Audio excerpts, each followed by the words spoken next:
the greater our impact can be. Now, before I invite Thembela, who's the founder of WomaNiko, to tell you why exactly we're here, and you don't have to keep hearing me drone on, I want to tell you that we have a prize. It's my little secret. We have a prize for you today, but that prize goes to the person who's most engaged. So whether you're going to chat in the chat room or whether you're going to post on social media and tweet and do all of that, that person who's the most engaged is going to win a prize. And I'm going to hold out and telling you what that prize is, just so that I get you to engage to start off with. So the first thing you can do is share, like I've already said. And if you are on social media, then our hashtags are the following: dare to see us. So it's dare with a 2, like the number 2, see us, it's stronger together, and reimagine. So with that, it is my absolute pleasure and honor to introduce you to the founder of WomaNiko. She's not just my friend and my associate, she's my partner in crime. She's the crazy one I get to do life with. And I'm so glad I get to journey with her sister, who sets me up to win. So with that, Thembela, won't you tell us what brought us to this campaign, where are we at the moment, and where you hope to see us going with it? With you. Okay. I hope I'm unmuted. Can you hear me? Okay. Okay. Thank you, Cher. Thank you so much. And I'm smiling listening to you bribing our sisters in this platform. I like bribes. Of course, like I'm a South African. So we can actually do bribes as well in this platform. So yeah, as you heard, my name is Thembela Njenga. I'm the one who's been sending a lot of emails to all of you.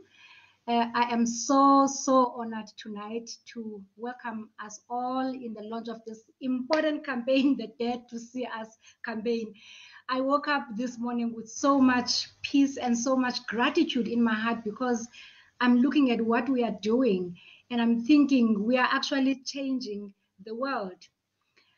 So if you want to know what is Dare to See Us campaign, this is a joint campaign that is being run by ourselves at WomaNiko and the Well Health Company.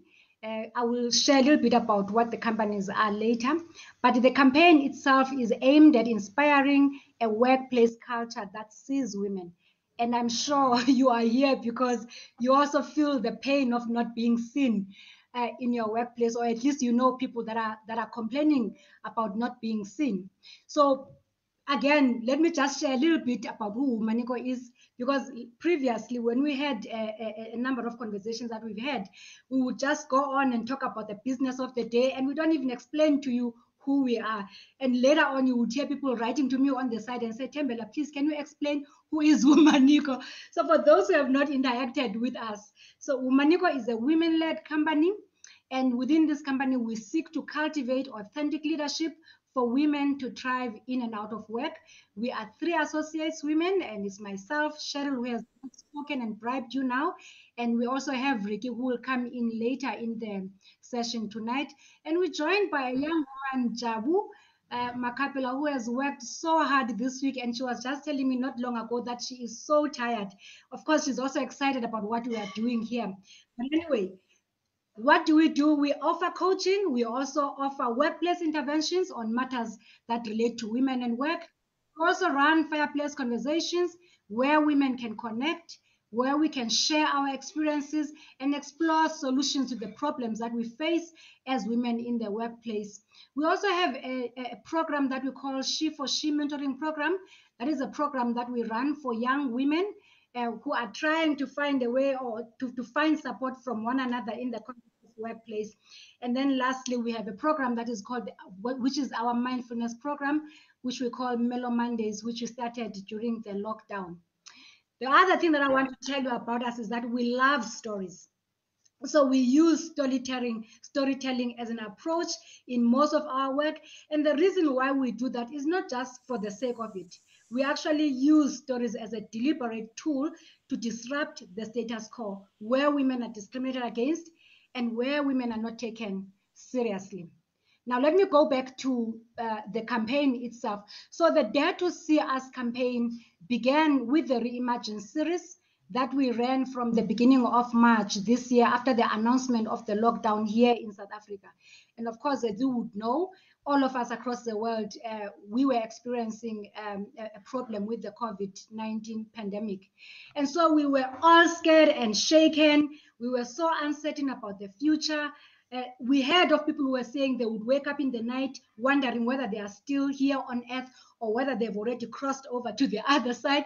But basically, because of that fear we were all carrying, we actually thought, why don't we build on the culture that we already have here in WomaNiko of connecting women and come up with a platform where we can connect women to share their fears. They can also share their coping mechanisms. And I must tell you, in that sharing, we really shared a lot. We were so honest with one another. We challenged one another. We also challenged the myths that we always carry about women. So it was actually a very interesting platform. So we called the series a Reimagine series. So later on, as a result of that series, we decided that it is not enough to just reimagine or to just talk about our problems, but to also reimagine a better world for working women and to develop advocacy goals that we would use to change or to support the change we want to see as women. So the Reimagine platform brought together women from various countries, both here in South Africa, within the continent, and beyond our continent as well. So after going through all that series, three things were very clear for us. The first one is that we could not unhear what we had already heard from the women, from the stories that we've been hearing. And also, we could not pretend we have not heard anything.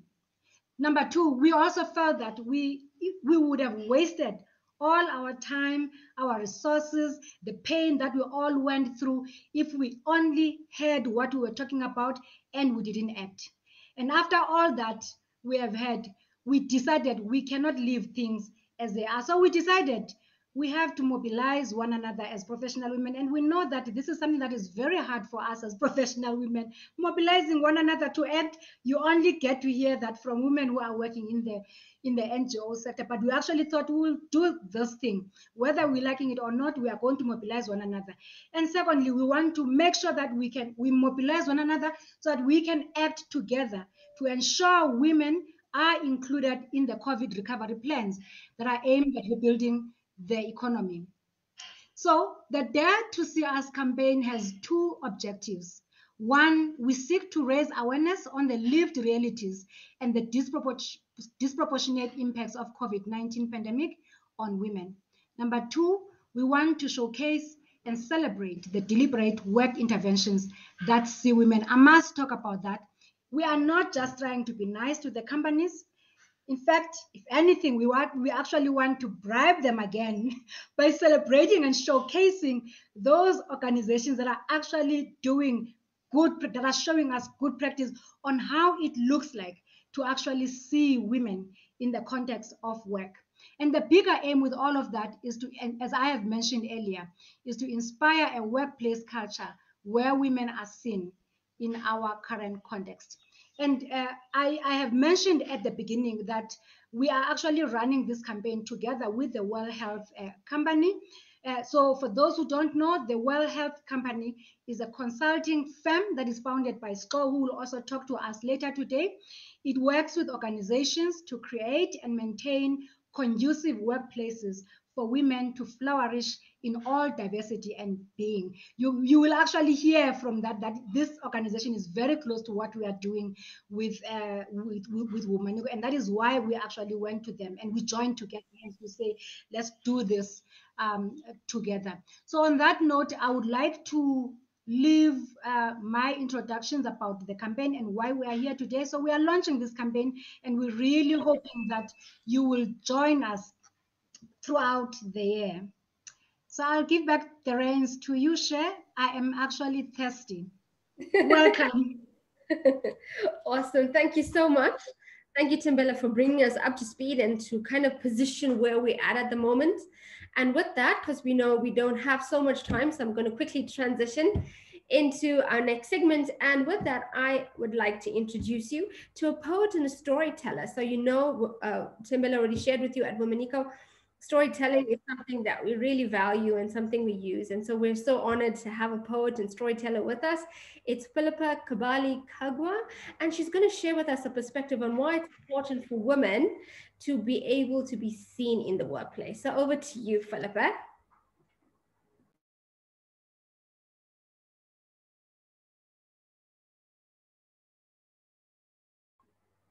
You just might want to unmute yourself. I am unmuted, am I not? Can you hear me? I think it's a little bit delayed, but yes, we hear you now.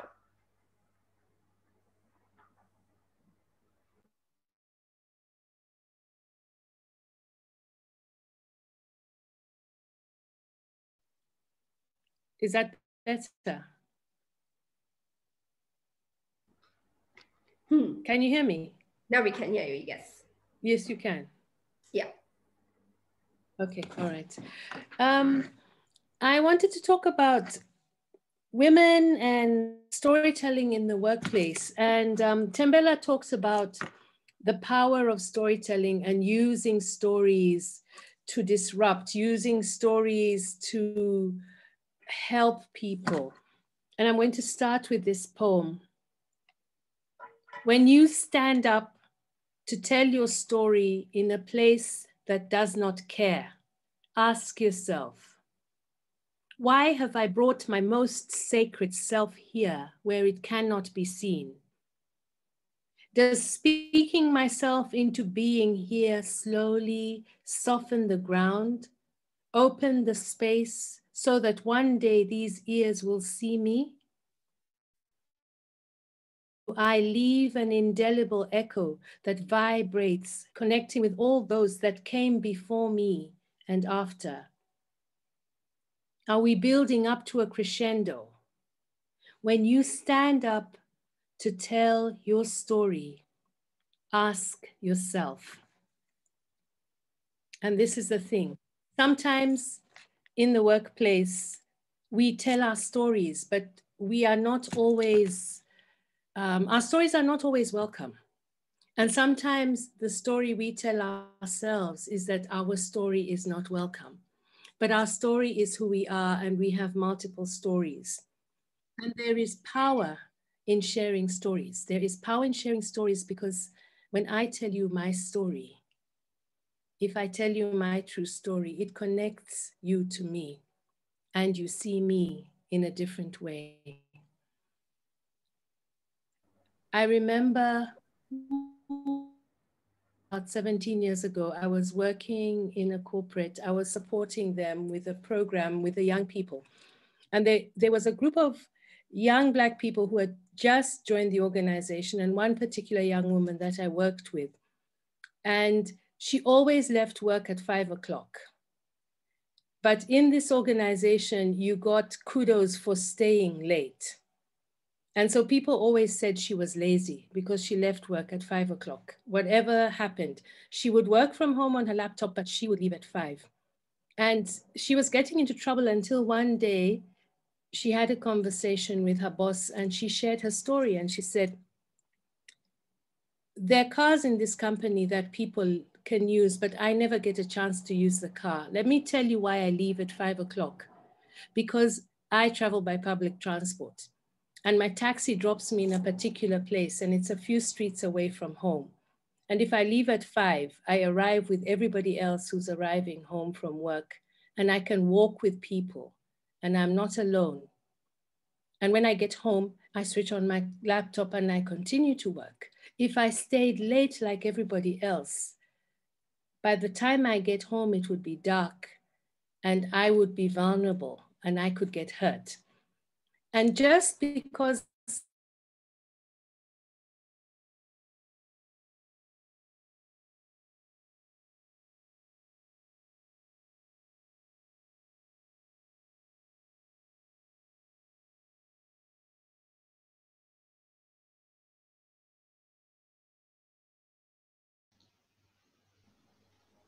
I think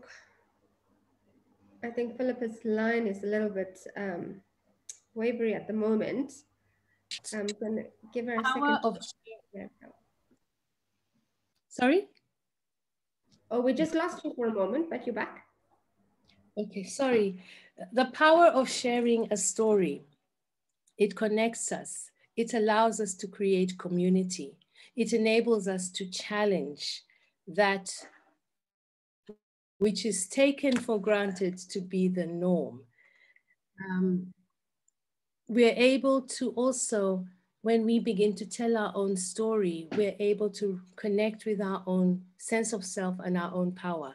I think one of the things I've also learned about the power of story is that sometimes when I tell a story, I become aware of the story I've been telling about myself, which is often a story that undermines me.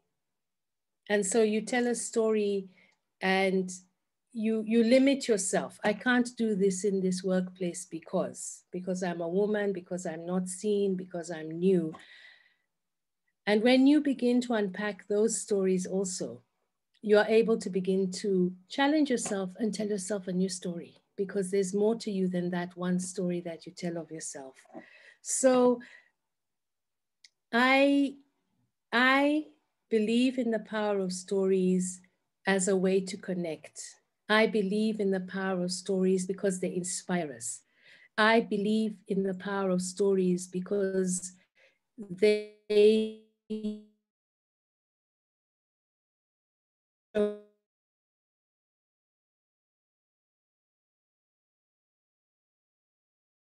enables you to detach from a situation and then to look in, and then to begin to see certain things. And all this time while you're looking at someone else's story, your own story is going on in your head.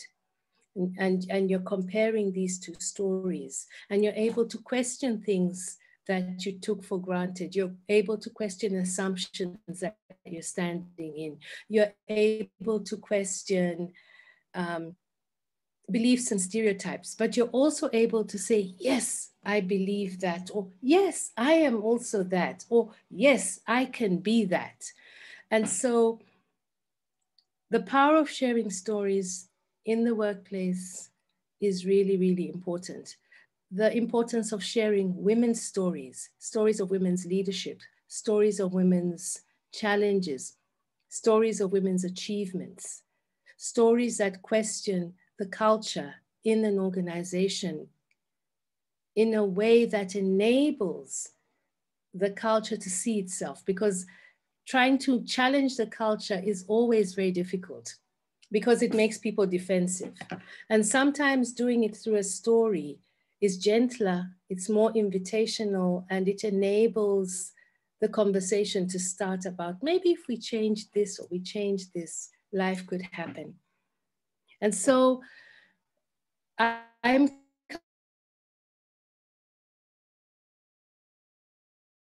work that you do, there is power in finding ways to share the stories, not just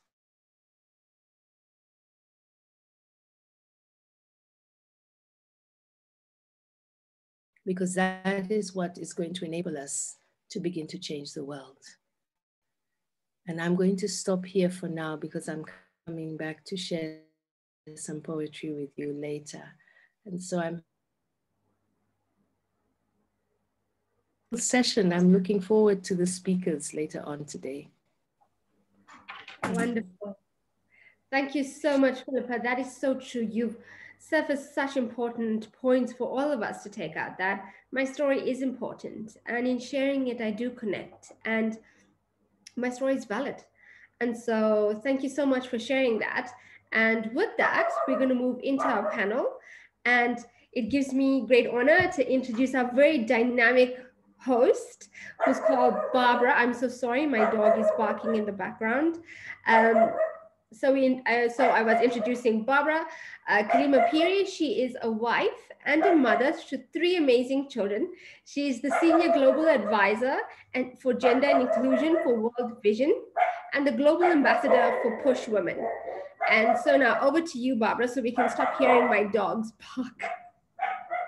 Yes, thank you very much and welcome everyone. Unfortunately, my video has just failed me right now. I am just so devastated. And I think these are some of the tactics of the enemy so that they don't dare to see us as women. I'll keep trying my best, colleagues, so that at least you can see me. We've got such a dynamic panel today, and I'm very, very excited to be moderating this panel. And Philippa, thank you very much for that lovely poem. Indeed, our story can reflect some realities of other people's stories as well. And our experiences are important to share. So I'm encouraging the powerful panelists that I have that as we talk about these issues of being seen, they really reflect their own stories because stories move hearts. It's good to have statistics, but stories do move hearts. So we have our panelists. We have Thato Minyuku, we have Nandi Msezane, we have Sihle Motsa, we have Sihle. I can't pronounce this, please do forgive me. And this is why I love working with women, because they have such grace. That's better, I guess. Yeah, and then we have a special guest from UN Women, Nancy Michelle, who will also be sharing with us great women empowerment principles to ensure women are seen as we review the economy in the COVID-19 context.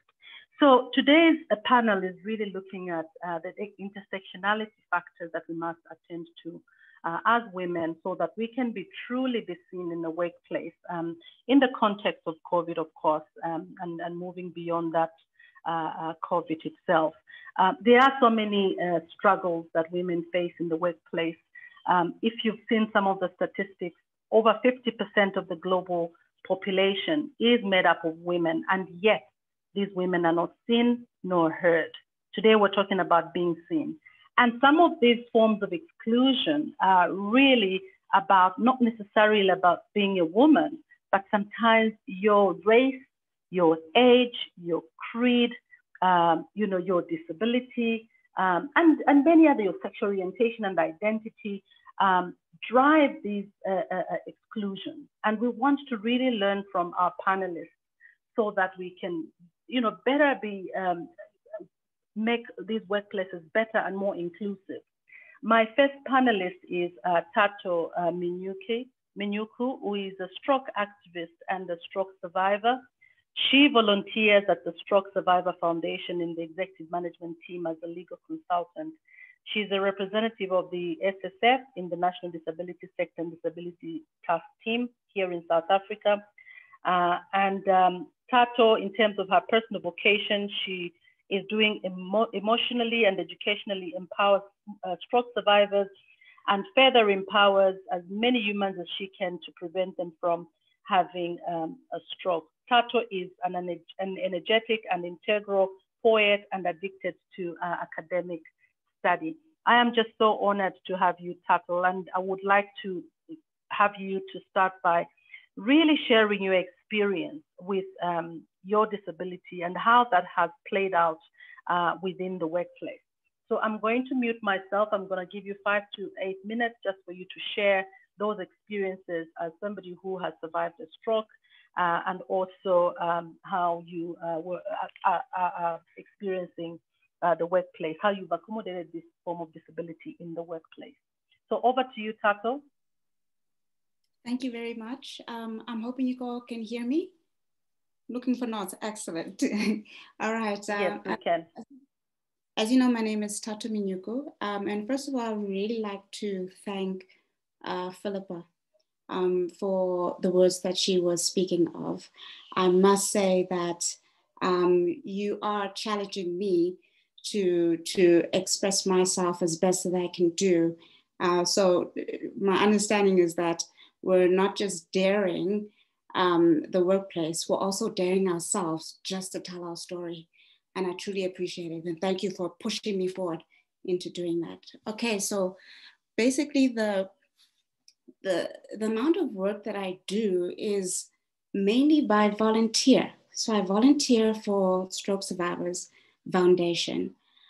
Stroke Survivors Foundation is basically a nonprofit organization, and we're building and developing a national ecosystem a network that actually provides post-discharge post-discharge rehabilitation and supports stroke survivors as well as their families and their caregivers. So I must say that a lot of the work that we do, number one, I need to understand it. Number one is largely through volunteer. The amount of funds that we receive is very slim. So we basically provide is from our pockets. Personally, I'm privileged in order to have access to the impact of the lockdown and the COVID already. So I've got access to Wi-Fi, I've got instant access to internet, and fundamentally, I don't have a financial or an economic impact from the lockdown. Unfortunately, the reality is not true for differently abled people. For example, I'll give an example. Part of the executive team that I'm involved in lack access to Wi-Fi. So I remember our secretarian, she was provided with a SIM and data access so that she can do remote work for the SSF. Unfortunately, because we're paying everything by pocket, a lot of the executive team did not have access to it. So they literally had to pay a financial impact in terms of getting access to data, and if they had the space for Wi-Fi. So a lot of our EXO team, a lot of us were not fully present in terms of the online meeting that we were having. And that's normally through Zoom or WhatsApp. Now, what's interesting about this is that personally, it doesn't make an impact on me, but it does make an impact in terms of the team. It does make an impact in terms of the team and how far we can push ourselves instead of doing the work that we want to do, considering the lockdown that's literally forced us to maintain in our homes and without physically going to have these physical meetings that we used to have on a weekly basis. And it goes a little bit further, if I can even speak about the corporate workplace. And often I wonder whether or not I must call it a workplace or workspace, because I assume that the workspace takes the workplace into home, if I really want to think about it carefully. But it goes differently when I grapple with the corporate workplace, because too often the values of the company, of the corporate itself, don't explicitly accommodate differently abled people by automatically including differentness as we are, or as I am with those who have disability. And I've noticed from the experiences and the constant conversation I've been having with people who have disability, that too often they accommodate the level of internship instead of allowing the full, how can I say, ladder of the corporate itself to accommodate people with disability. So what I'm trying to express is the difference between the values of the corporate itself that doesn't align with the values of people with disability, simply because we're different. And as I'm sure all of you are aware of it, that a lot of this becomes a method of using the I'm not sure if I can say it, the regulations and the BEEE quota that requires some level of access to disability. And even the quota itself specifically says disability instead of claiming it and embracing it by using the term differently abled people. So even the language itself is stunting us in terms of performing in the corporate area. Ultimately, what a lot of people in the disability area do is that we employ, we work, and we assist each other. That is what we do. Because we are aligned all together, we are aligned together in our work ethics as well as our values. Whether or not it's a nonprofit or whether or not it's a profit organization. But fundamentally, we can clearly see and embrace the differences that we have. So we're more than happy to adjust as needed by an individual person. As a Black woman,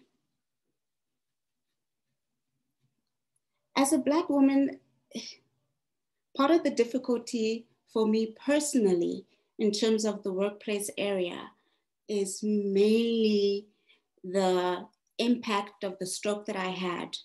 And if I can explain it, the main impact from the challenge from the stroke that I had is actually called aphasia. Aphasia is basically a disability or disorder of communication. So it's actually happening now. Whether you can see, I don't know if you can, it's happening now because we are on a Zoom conversation. We are right. So even right now, aphasia lacks communication in terms of expression and reception. So ultimately, I'm very limited in the amount of communication that will come in and go out quickly in terms of the conversations that are going on right now. But at the same time, I'm trying to adjust it very quickly because I want to tell my story and I want to engage into the other stories that are told. Now, if you pass that on to the workspace, I hope you can see the difference between working in the corporate area, which has a heightened level of time itself, as opposed to the nonprofit organization that accommodates people with disability for themselves. So it's very difficult for me to say, please slow down, or please can you repeat that in that level of corporate organization, because it slows down the work ethic, and it slows down the level of work that I can do, even though I'm fully able to do that kind of work. Now, if I give you an example of another level of difficulty, for example, think carefully about a person who is differently abled, who is deaf. Now, think carefully about the time that's involved, especially if the person is a Black African who speaks in a different language, in an African language. They automatically need an additional device, which is either a hear device or a sign language assistance. Now, you can automatically times the time that is needed times 2 or 3. So even this 8 minutes of conversation I've been having with you, you can make it 24 minutes, because it automatically need ability to translate from English to sign language and back English in terms of to communicate in a conversation. So what I need you to bear in mind is that what I need you to bear in mind in terms of disability abled people is that it comprises of a list of differentness, in terms of our ability to communicate and to interact with human beings. So I hope this will give you a better idea of how I live in terms of the workplace. And again, I'm more than willing to participate in the coming conversations. Thank you very, very much, Thato. Hats off to you. You're such a brave woman. You know, listening to you about the different challenges that women who are differently able, today I've learned a new word, not disabled, but differently able, face in the workplace, particularly because of the difference in values. You've emphasized a lot about the values of the individuals and the values of the workplace. The terminology used, and I think it's a lesson for all of us colleagues. Sometimes we want to say, can all those disabled move this side?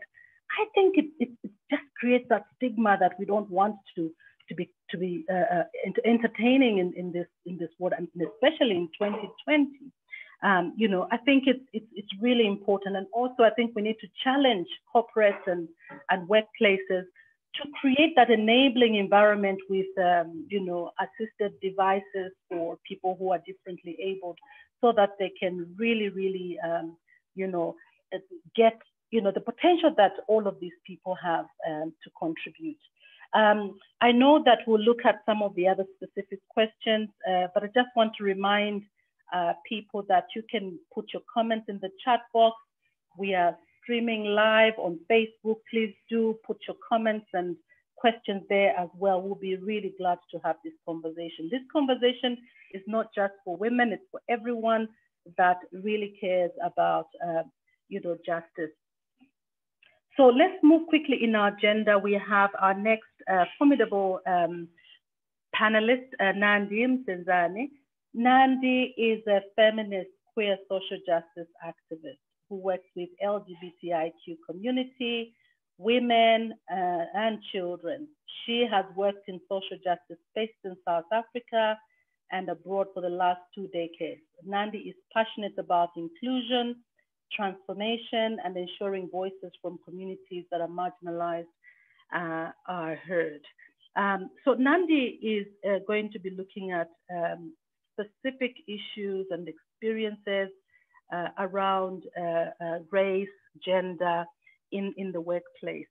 So Nandi, please just, you know, give us some specific, you know, considerations that should be looked at, particularly in the issues of race, gender, and identity in the workplace. What's been your experience, and where should we be focusing on, both as women, but also in the workplace itself? Over to you, Nandi. You have 5 to 8 minutes, and please do share your story. We're looking forward to that. Over to you. Good evening, everybody. Thank you to WomaNiko for inviting me to speak tonight. So as I have been introduced, my name is Nandi Msezane, and I am a social justice activist. So for me, I think living in a country where a lot of the time when people talk about the South African Constitution, our Constitution is really lauded for being the first to explicitly be inclusionary, right? So it was very explicit in including sexual orientation and gender identity in its formulation. In a continent where we have the most countries which being queer in, so if you're part of the LGBTI community, you're criminalized, and in most countries, you're looking at either prison time or you're looking at the death penalty. So For most people, it was a lot to celebrate, right? Having this in our constitution. But in reality, it's not always as inclusionary as the legal framework sets out to be in South Africa.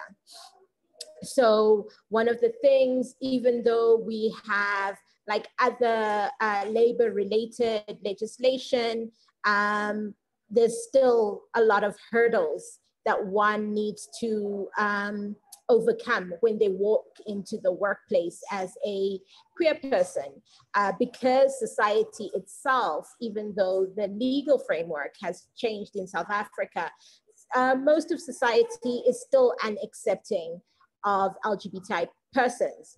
So if you look like me, you pass, right? So I am a feminine presenting Black lesbian woman. So for most people, until I actually say that I am a lesbian, most people assume that I am heterosexual. But that's not the case for queer siblings who are, you know, if they are masculine presenting women, or if they are feminine presenting men, or, you know, if they are, their gender identity is different to what was announced at birth by doctors. So there's all of these challenges. And a lot of the time in the workplace, you'll find that queer people spend probably half or at least 3/3 of their day, not 3/3, 3/4 of their day trying not to be found out. So for most people, you go to work, at your desk, most people will have a picture of their partner, possibly of their kids, of their family. And so it's you know, it's just assumed in most cases that you're heterosexual.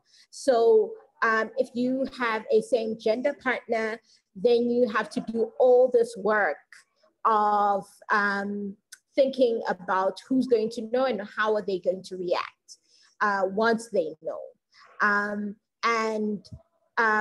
Another thing is, even when, like, just from the hiring process, there's research which shows that a lot of the time people most often hire people who look like them, who speak like them, who present like them, which is part of the reason why we needed the BBBEE in South Africa, in corporate spaces and other spaces, to ensure that people were able to get opportunities in the workplace.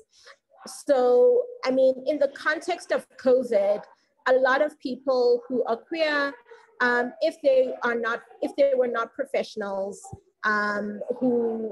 or if people lost their jobs and had to return home, people had to be locked down in situations which, even within their families, they're facing, whether it's homophobia, transphobia, you know, all sorts of phobias. So now you are in a space having to do work at home, but facing all of these challenges if you were fortunate enough to still have a job, where you're now having to stay at home, or even if you, for some people, you had to go home because you had to support family, so you couldn't stay in the city. You know, so many things changed for people during the lockdown. So then now you're locked down with family members who are transphobic or who are homophobic. And then you're also having to show up at work and do your work. And you don't have space to be able to say, you know, I can't, you know, I'm dealing with a lot. So how do I still show up? I think also some of the considerations which people don't think about is how do you, so with heterosexual couples or with people who are heterosexual, once they decide on having families, it's just assumed that the woman is going to get maternity leave. Yes, things are changing with paternity leave in South Africa, but when you're in a same-sex relationship, you have to, having a child is like an entire process, from having to consider if you're going to take IV, if you're going to use IVF, or if if either partner, if you are two women, who's going to carry the child, whose eggs are you using? There's all of those things, and these things are costly. Not all medical aids provide for that. If it's like if it's considered an elective, it's not because you have a medical condition that makes it difficult for you to fall pregnant in the same way as heterosexual couples fall pregnant. So there's all of these things which make how you do life an entire process that most heterosexual people just get up and do. Whereas as a queer person, you have to really, really think about how safe is the space that I'm working in for me to be able to say, this is Nandi, and Nandi is a Black queer woman. Thank you.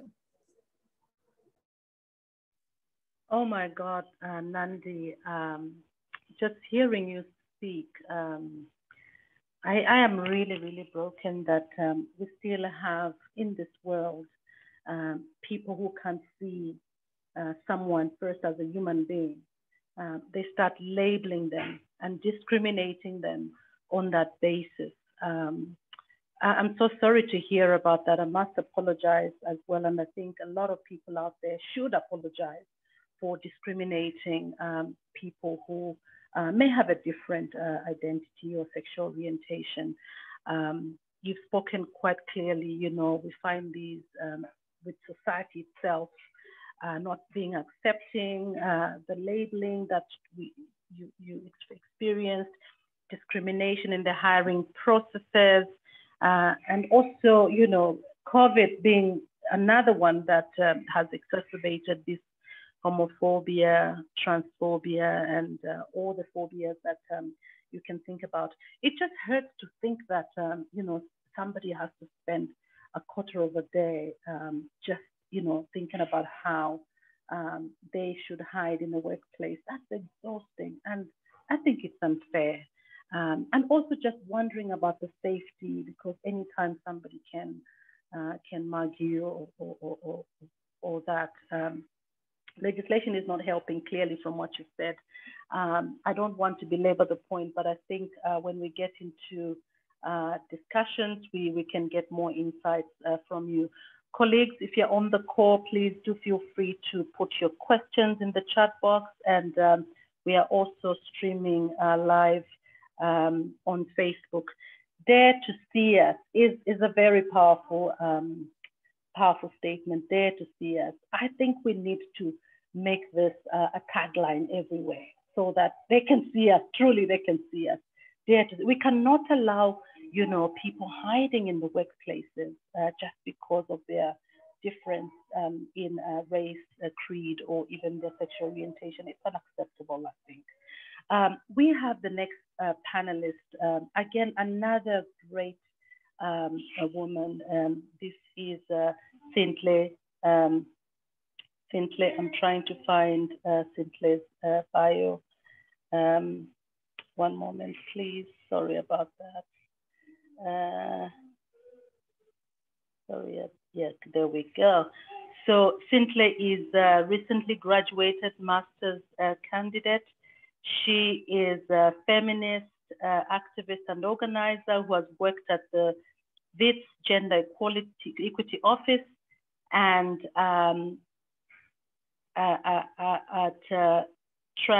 in Transi as a advocacy specialist for LGBT unit.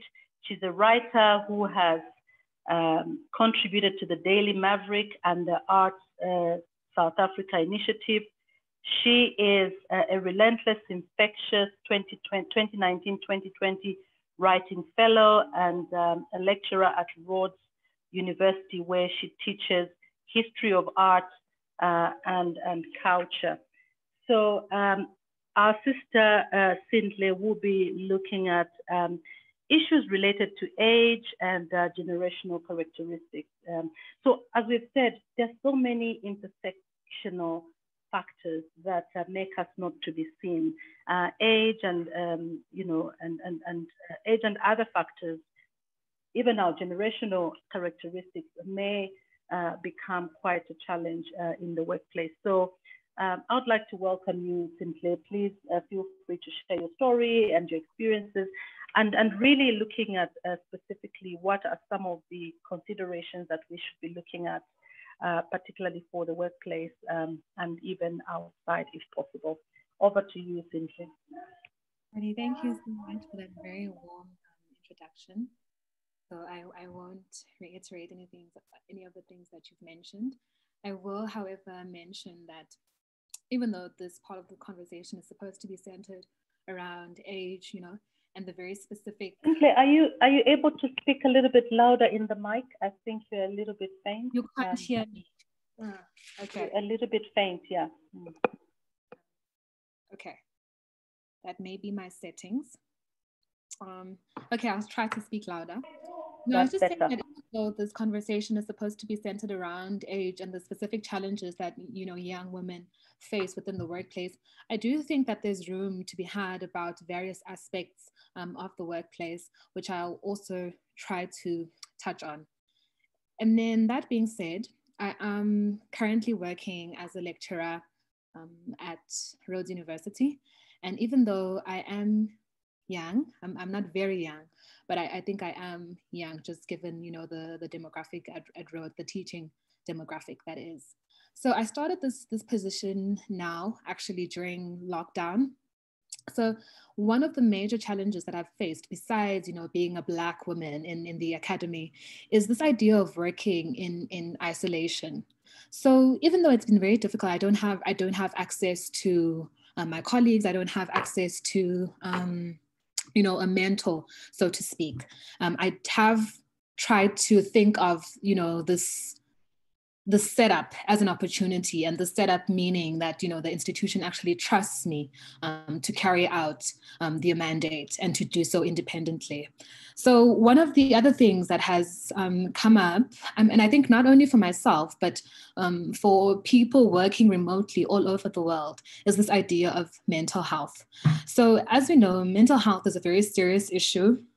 And I think this is very much related to this idea of age, because when we think about depression and anxiety, we think about something, being inherent to the millennial, the Gen Z generations, because when we look back as African societies, we didn't have really a culture of speaking about depression. So there's this understanding that depression doesn't affect older people, whereas that's not the case at all.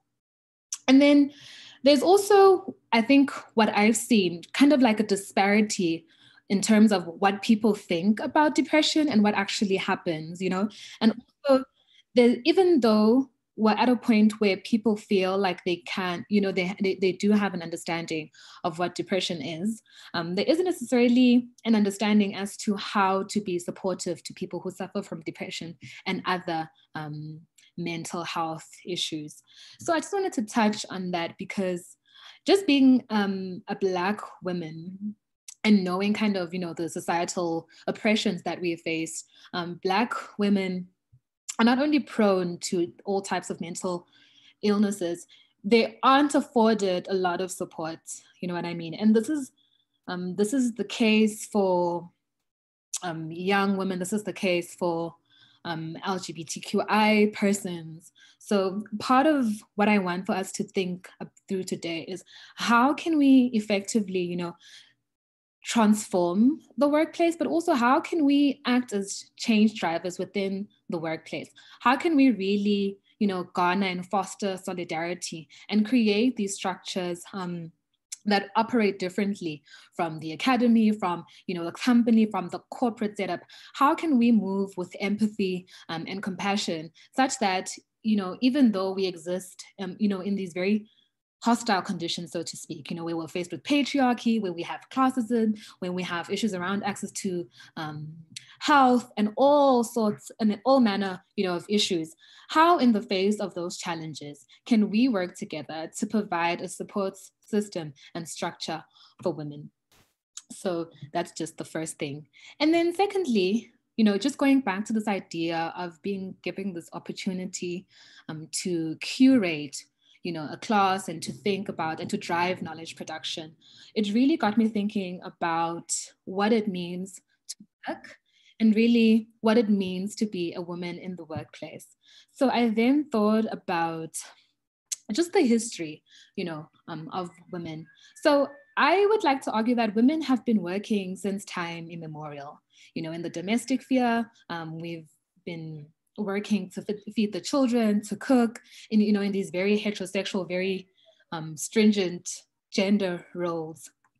But then what's happening now is that we're working in a different capacity. We're working, to meet capitalist ends, whereas we're not maybe the main beneficiaries, but we're part of this machine, we're part of the system that's endeavoring towards someone else's goal. So what then is the...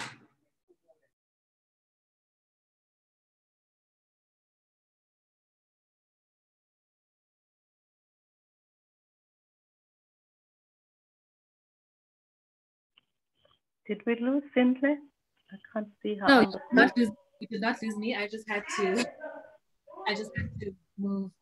I was in a rather busy area. So unfortunately now I won't be able to keep my video on, but I'm still here. So I was just saying that in terms of what the workplace means now for women, and part of what I want us to think about is the question of how can women bring their authentic selves to the workplace? So there's this great feminist activist and writer. Her name is Nawal El-Saadawi, and she's Egyptian born, but she speaks so amazingly about bringing your authentic self and using creativity and using dissidence to foster creativity. So that really resonates with me, working in this new and challenging environment, to think every day and to challenge myself every day to bring my authentic self, to steer the teaching ship in a manner that aligns with my personal values of like empathy and understanding, and my intuitive understanding of the difficulties of working, during a lockdown. So just like given how difficult an environment, the workplace can be, I want to encourage other women to support women who bring their authentic selves to the environment, because that's not an easy thing. It's not an easy thing to show up, in a manner in which you're comfortable. We know that the workplace has like a set, and has like set strictures around how one should behave, what they should do, and it doesn't often make space for really people to be the authentic self. And I think when I do want to caution that I would say authentic self, I'm not talking about being an unruly individual or, and just like doing whatever it is that you want, but I'm talking more about staying true to your values as, a Black woman who's invested in bringing about change. So values such as empathy, such as compassion, such as listening intuitively, and others. And also maybe even bringing a feminist understanding to the fore. I think feminism and being a feminist is such, it has a bad rep, so to speak. So often we're encouraged not to bring our feminist selves to the fore. We're encouraged to bring another version that really doesn't align with our personal value. And that has like a very real danger. It has implications for our sense of self, our sense of self-worth, our self-esteem. So it's important to bring your authentic self. That being said, the authentic self cannot, be brought to a situation where it will not be supported. So another thing that is very important, I think, in terms of women in the workplace is this idea of garnering solidarity and fostering, a collective wherein we support each other. I think the conversation has very much shifted from women entering the workforce. I think for a long time, and even though we still do have access issues, the issue now is more about women and the roles they play within the workplace. So what, how do women work towards being change makers, in the work environment? How do they ensure that they don't use their power to create these or to uphold these very oppressive systems like patriarchy and classism and the like? So solidarity then is very important, and like a collective understanding of what it means to be a woman and the challenges faced within the work sphere, I feel should really be the drawing points, or should really be the ethos in which women work collectively to transform an organization. And then I also want to note, as this conversation is about intersectionality, I do believe that solidarity needs to be drawn across class lines. I think there's often difficulty with women in the workplace, or a difficulty that women face, is that they do want to be change agents, and they do want to show solidarity with other women in the workplace. But often it stops with maybe, your immediate colleagues, or maybe women who resonate with your personal status and scenario, and less so with women who aren't in the same class, so to speak. So I'm talking about cleaning staff, I'm talking about temporary staff, I'm talking about women with disability. I remember one of my esteemed colleagues now termed it people who are differently abled, and I really appreciate that. But how do we make sure that we foster solidarity with people whose circumstances don't resonate with our own? Yeah, and then I just want to stop there. I don't want to go beyond, the allotted time. But yeah, I feel that change can only be brought about if women understand the context in which they're existing in. Thank you, Sihle. I think you helped me bring my microphone back and my video as well. Thank you for that. Colleagues, speakers, please let's shorten our conversations or our presentations so that we can have more time for our conversations. And just do type in your comments, questions in the chat box. Yes, indeed, Sihle has raised quite a lot of issues. Mental health is for all, across all ages. I think she has raised quite important issues. I love this thing about bringing your authentic self to the table. I think this is what WomaNiko is all about. How do we build and bring this authentic self to the table as women? It's not just even our own strong characteristics, which we've possibly inherited from generations after generations, needs to be brought to the table. So thank you very much, Sihle, for that. Issue of depression and mental health, I think these are quite critical ones that you have highlighted. Without further ado, I want to just invite our other panelist. This is no other than Sihle Motsa. So Sihle is a seasoned gender and sustainable development practitioner, and is trained in psychology and in employee wellness with over 20 years experience.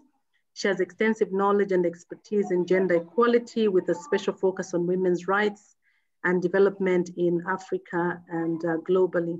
Sihle is founder and managing director of the Well Health Company since 2015, which is a consulting firm that works with organizations to create and maintain conducive workspaces for women to flourish in all their diversity. I'm sorry, my son is making quite a bit of noise. I hope we'll still be able to hear. Tolile is going to be talking to us about wellness. It would be good, Tolile, to just, get a sense of, how has the concept of wellness changed, particularly because of COVID? What are some of the initiatives and things that we need to be looking at as women so that we can still keep, afloat even after COVID-19? I'm going to give you the floor now. Let me mute my microphone for now. Over to you.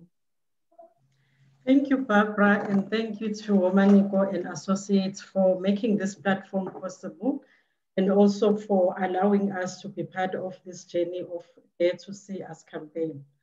As it's been said that I have worked for over 20 years, so talking about wellness in the workplace or in the workspace is actually also mirrored on my own experiences in the workplace, because I entered the workplace quite early, and my wellness needs then were not the same as the wellness needs that I have today.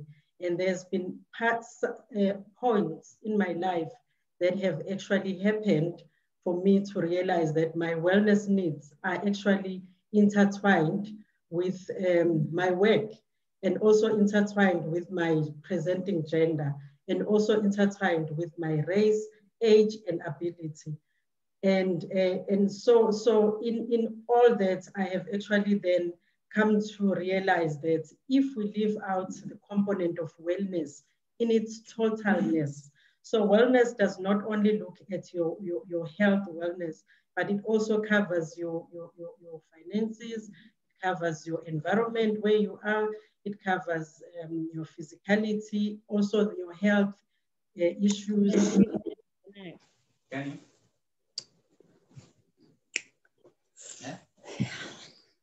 So in the years that I've worked, all those have come to reality, and I've actually had to deal with them. Don't touch. So Barbara has actually helped me with the question that she has given me, because for me, working has also made me to understand that sometimes as a woman, you can be a feminist, but there are instances where you have to embrace womanism, because you can see that now your race and your gender are intersecting, and particularly when it comes to your wellness need as a Black African woman, they become misunderstood sometimes in the workplace. And how do you then articulate them without othering yourself or making other people around you think you are kind of a misfit for this organization? And this ranges as you grow, as you become a year older, matured, and become a decade older, and all these things. And what I then want to then raise and say for me is that, so when we look at wellness in the workspace, we need to look at wellness from a perspective of entering work to a time where you retire in the age, maybe age 60, 35, 65, whatever. But the truth of the matter is that your wellness is from cradle to grave. And how do we then ensure that the time that you spend being of well health in the workplace is actually also not taking away your life that you can live beyond the work life? So bringing issues of encouraging the work-life balance, and the work-life balance being not the issue of women having to do more, and we term it multitasking. In fact, multitasking doesn't happen. It's not there. It's just a myth. Women end up doing more than men do. So what has COVID then brought to fore that we need to really look at going forward if we were to really embrace women in the workplace and ensure that they flourish in the ways that they should be? So number one, what was very particular about COVID is that isolation all of a sudden became real and a reality for everyone. from having to be able to greet someone when you enter the office and say goodbye to someone, when you leave and walk past someone's office when you are going to make coffee or going to the loo, all of a sudden you are cooped up at home. The only person that you can say hello to is someone, if you happen to have someone in your house. And at no point were we mentally prepared that that is suddenly going to happen. So issues of mental wellness are coming up in various ways, showing up and manifesting themselves in different ways. So how do we improve on our wellness offer in terms of addressing issues of mental health? Secondly, there's an issue of safety that comes with being in a work office, where the office is prepared according to workplace standards or occupational health and wellness standards. So the assumption is that when you enter the office, there's not much that can harm you.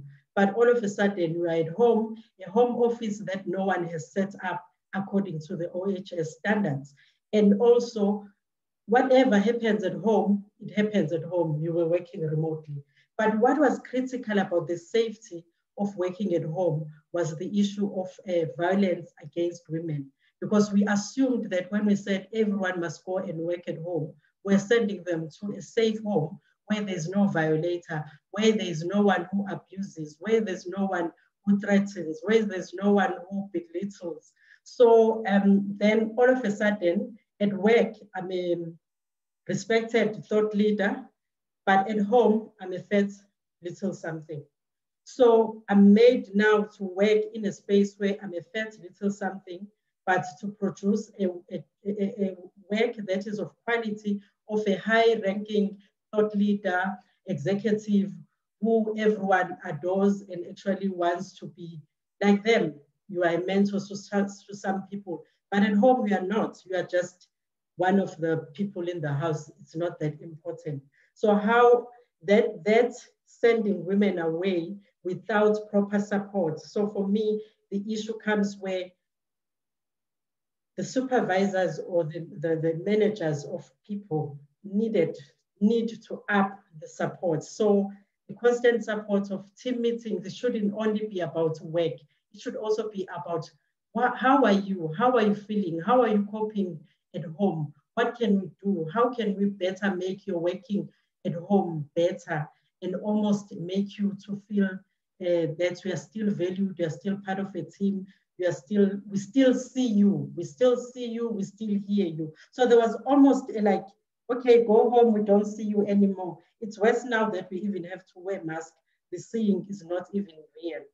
And then the third one is the overextendedness of women at home, the unrealistic expectation that women will be available for 24 hours, which then enters their work roles, home roles, but without really accommodating the workplace roles. So how do we navigate those boundaries in a way that is not blurred as we are currently experiencing? The issue of working parents, how do we support working parents better and also appreciate their agency for both roles? So I want to be a working mom, but I also want to be a caring and loving mom to my children at home or my spouse if I have one.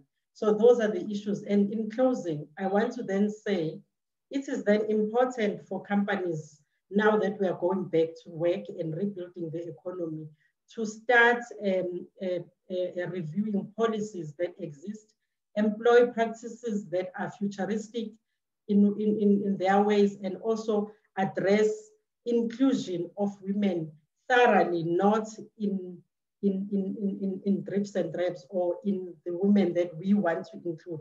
We need to include everyone and also make sure that the inclusion is not conditional, but the inclusion is really authentic. It's not because you are an executive, you are not an executive.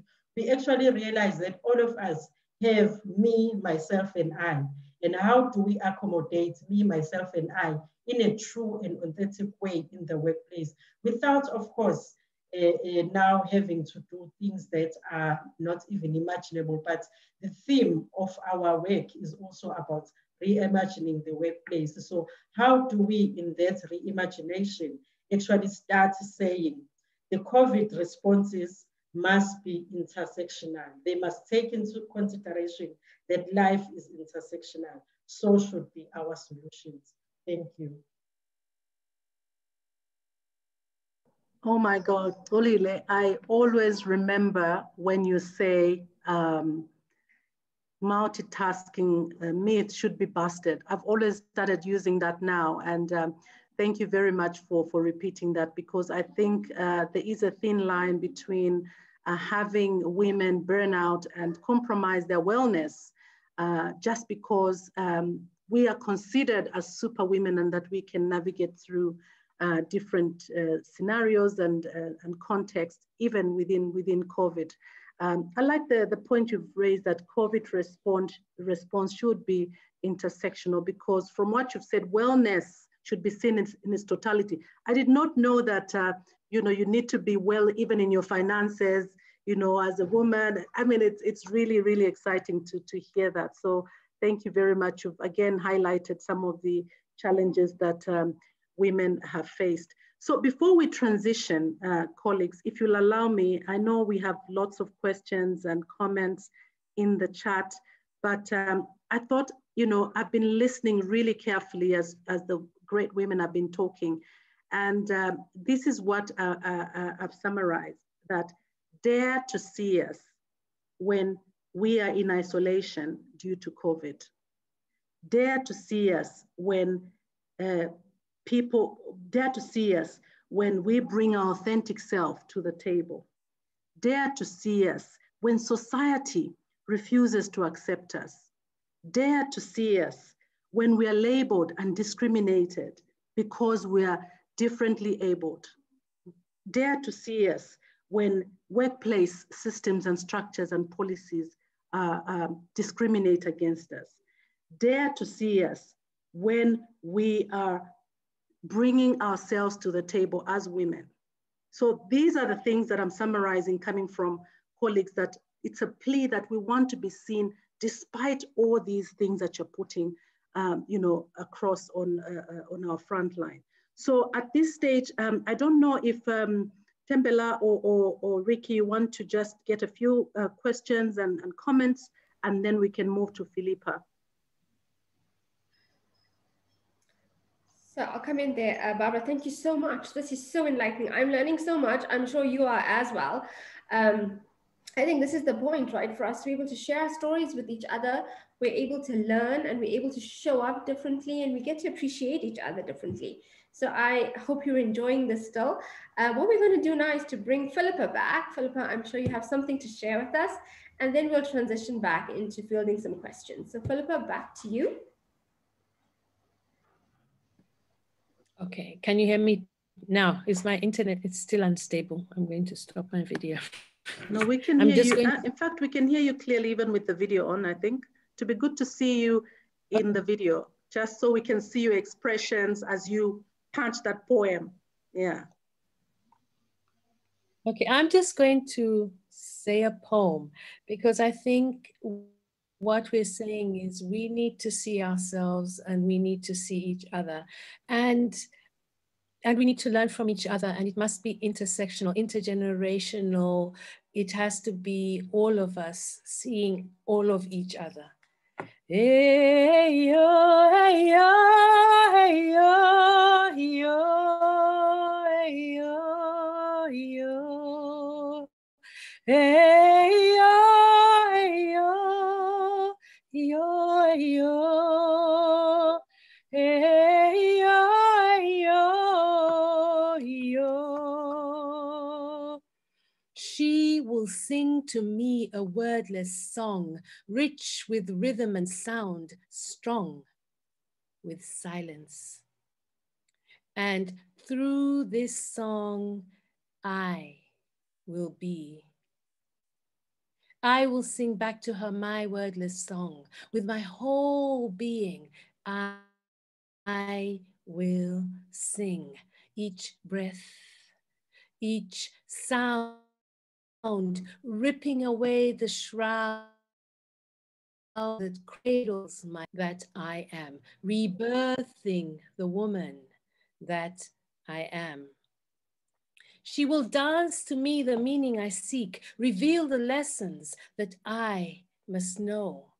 And my body will speak its own language again, swaying hips, stretching arms, twisting torso. Aha. Legs taut and strong, now nimble and quick, hands weaving a story as they move through the air. I will dance my dance with courage, find the things that I need to be strong. Hey, yeah, hey, yeah, hey, yeah, hey, yeah, hey, yeah, hey, yeah, hey, yeah, hey, yeah. I will sound my life like she sounds hers, deep, wordless songs of life. And as I move, my formless steps take shape, making meaning of my joy, your joy, our tears, our pain, swirling away years of drought. Ah, deep, wordless songs of life rise up from within, reverberate, resonate, rebirth and recreate within.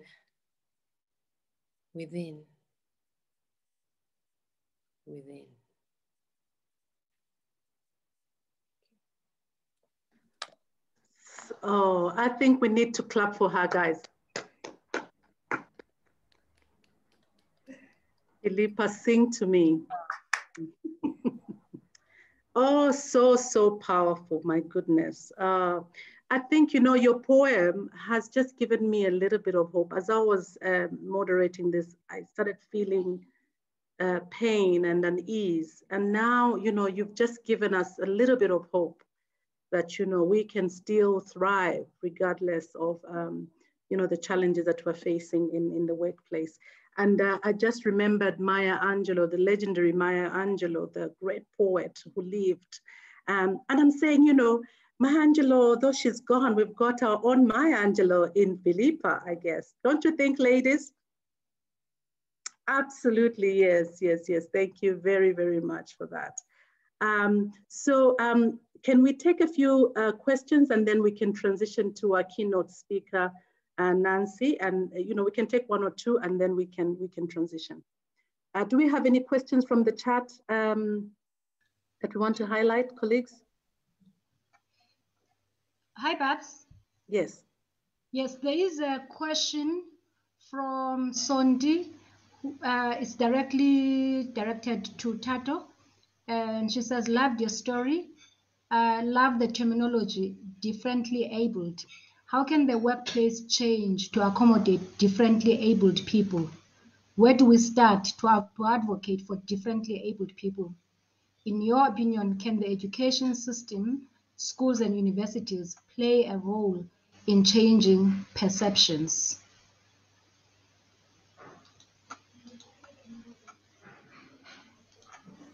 That's the only question I have. I haven't seen any other. Yeah, so Okay. there's any other questions.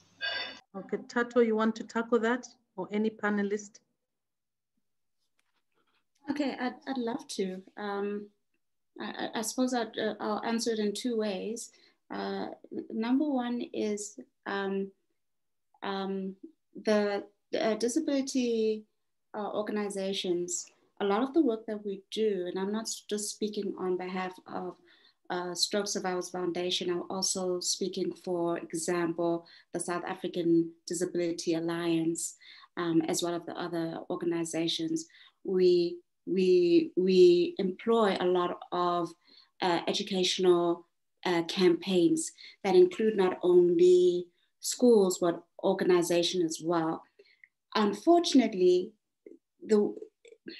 and I suppose this will give you an example of how it actually works for us.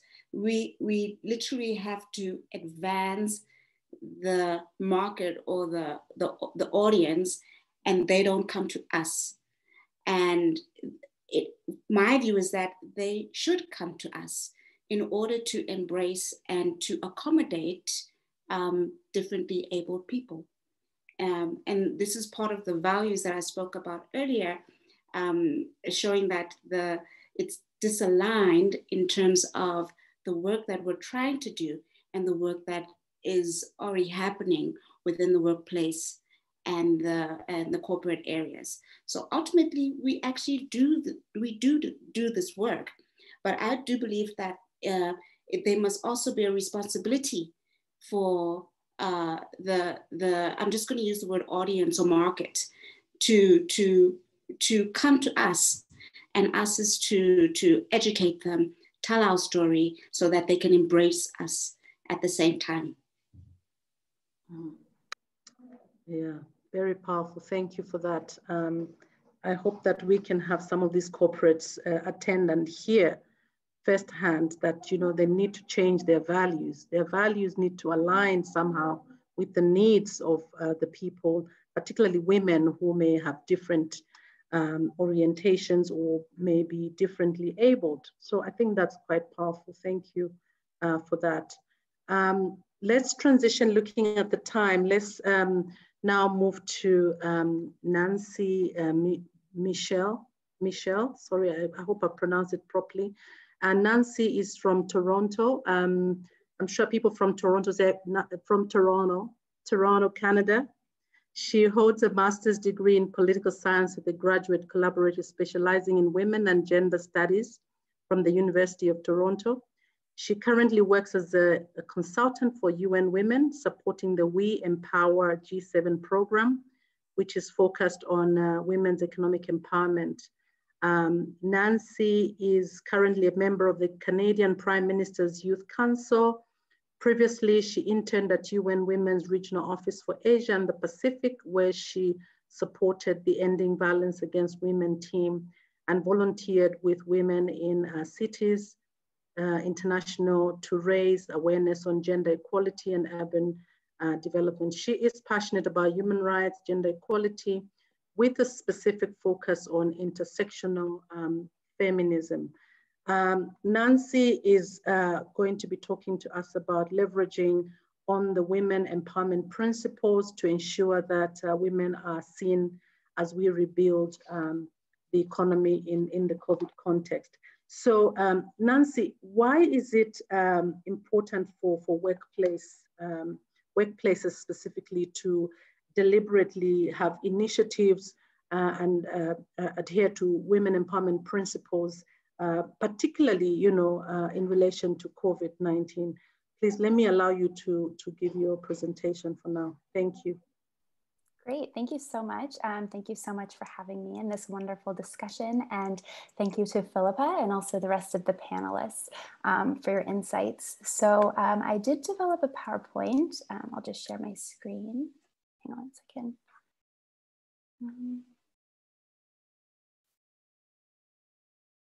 Cool. Okay, I hope everyone can see it. So yeah, as Barbara mentioned, I'm Nancy. I currently work as a consultant for UN Women on our We Empower G7 program. It's a joint initiative between UN Women, the International Labour Organization, and funded by the European Union, which is really cool.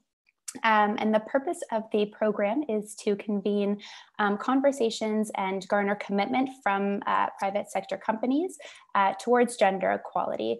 And we do that by encouraging them to sign on to our women's empowerment principles. So just really briefly, I mean, I think everyone has touched on it already, but COVID has disproportionately impacted women. You know, we see economic precariousness in terms of women in our global supply chains, women as workers, women as suppliers, women as entrepreneurs, really being impacted, you know, women who are already saving less or earning less, perhaps now having their businesses shut down and having to pivot. But we also, on the flip side, see a lot of women working as frontline workers, perhaps in the service industry or in healthcare, who are, you know, at a higher risk of virus exposure, as well as like long working days and mental health. And then, as the other panelists mentioned, you know, we're seeing women having to stay home, perhaps in situations that are not safe and lead to domestic violence or abuse, and not having the safe haven of going into the workplace or being able to discreetly call a helpline or seek civil society support, as well as women, you know, doing the classic double day of work where, you know, now women are working from home, but schools are closed. So children are at home as well, and women are doing the schooling, their own work, all the domestic work as well. So something that the women empowerment principles are really trying to shed light on, and we're hoping that companies use as a framework to frame their work. So just briefly, I'll highlight the global impact of the program. So currently we have signatories in every continent, and about a healthy amount. So we're pretty excited about that. It is supposed to be a framework that is applicable in various contexts. Of course, it needs to be tweaked depending on the country, the region, etc. But we do encourage companies globally to sign up and commit to gender equality. So I'll really quickly go over the 7 WEPs, as we call them. The first WEP is high-level corporate leadership. And something that we recognize is that it's really important for the top senior officials of companies, so CEOs, senior management, et cetera, to really commit to gender equality and women's economic empowerment in their policies, their values, the structure of the workplace, and then ensure that that informs the day-to-day operations of the workplace. So middle managers need to be taking into account the interactions that happen in the workplace, things that happen in meetings, or you know, the delegation of tasks, like really making sure that that's equal. And so some of the suggestions that we have to companies include creating company-wide goals and targets for gender equality. And that comes with really clear policies and then measures to kind of implement and report, as well as ensuring that the existing policies that companies have are gender inclusive and gender responsive. And something that's also included in this is making sure that companies ensure that women are able to work their way up the corporate pipeline and hold decision-making positions. And of course, as everyone on this panel mentioned, women are not a homogenous group. And so when we're looking at the women that hold leadership positions, do they all look the same? Do they all have the same abilities, the same identities, come from the same background? They really need to be diverse. And then, of course, in the context of COVID, when using specifically Principle 1, we want companies to ensure that when they're implementing policies for response and recovery of their companies, or having their companies pivot, that women are, you know, informing this process, and that the process is, you know, gender responsive and gender sensitive. So the next empowerment principle is the fair treatment of all employees and anti-discrimination, which is definitely what all the panelists touched on. And this really includes like equal pay as well as equal benefits and equal, you know, cash bonuses or opportunities for promotion. It also includes, you know, recruiting, retaining, and promoting women along the corporate pipeline. I think we see kind of a broken rung phenomenon in which there's a lot of women in entry-level positions, but when being considered for managerial roles, women kind of are not as considered, or perhaps are not applying, and men are, you know, continuously being promoted to managerial levels and then subsequently senior management positions. And, you know, the amount of women getting management positions, you know, drops off significantly when you add intersectional layers of race, different abilities, sexual orientation, et cetera. So how do we ensure that women are overcoming this broken rung? And then, of course, within WEPS 2, we're also talking about flexible work arrangements, which is particularly pertinent within the context of COVID. You know, not only should companies be offering flexibility in terms of, you know, perhaps not all women can work a 9 to 5 because kids are home and kids have, you know, school or they have needs. But also companies should really be encouraging men to take on, you know, their fair share of domestic work and care responsibilities, taking on parental leave, paternity leave. It's one thing to offer policies to fathers and men, but we see that it's not enough. Companies need to be actively encouraging men to uptake or take up these, you know, provisions that are available, for example. And then we're heading on to WEPS 3, which focuses on employee health, safety, and well-being. And so within this, we're talking about ensuring that workplaces are free from hazardous materials, heavy lifting, considerations for women who are pregnant or who are going to have kids. But not only this, we're also talking about addressing like sexual harassment in the workplace, which is perhaps not often considered under health and safety, but is really crucial. And, when we're applying an intersectional lens, we see that women from different backgrounds often experience a disproportionate amount of sexual harassment in the workplace. Within the context of COVID, as other panelists mentioned, it's crucial for companies to be having mental health check-ins with their employees to say, like, how are you doing? How can we support you? Can we provide more flexibility? Can we ensure that you have the correct digital technologies or the platforms that you need? How can we make this time easier for you? And how can we really support you? That's a big part of the health and safety of employees. So WEPS 4 focuses on education, training, and professional development. And so part of this is, encouraging companies to offer, training in the workplace, mentorship in the workplace, professional development, but also ensuring that women are considered for like non-traditionally feminine roles. We see that a lot of times women are segregated or stereotyped into low earning roles or roles that don't offer the opportunity to advance in the workplace, or they're encouraged to do work in certain industries. So perhaps women are not as encouraged to work in STEM. And how can the private sector really break down those barriers and glass ceilings, glass walls, sticky floors, et cetera, and encourage women to, take professional development courses, move into fields or occupations that, as I said, are not as seen as traditionally feminine, but should be, and, everyone should have the opportunity and access to these different roles. Then WEPS 5 is on enterprise development and supply chain and marketing practices. Something that we think is super important for companies to consider is the way that they portray their company and the values and their marketing practices. So, does your company, for example, have advertisements online that portray men and women in really, or folks of all gender identities in really stereotypical means, for example, or do they kind of try to break down those barriers? And are there, women of color and women of different abilities and et cetera, represented in, marketing and advertising and the way that the company is portrayed? Because as a consumer or someone who wants to work for a company, if I perhaps don't see myself reflected, that may not be a space that I really want to enter, right? And then we're looking at where companies source their materials. Are supply chains equal? Are companies doing due diligence to make sure that the people they have in their supply chains are free from sexual orientation, sexual exploitation, violence against women? Are the folks that they're sourcing from diverse? Are they sourcing from women from different backgrounds? How can they implement, quotas to ensure that they source at least a percentage of materials or services from, women-led or women-owned businesses? These kinds of considerations really do make a difference. So WEP 6, the second to last one, is on advocacy and outreach.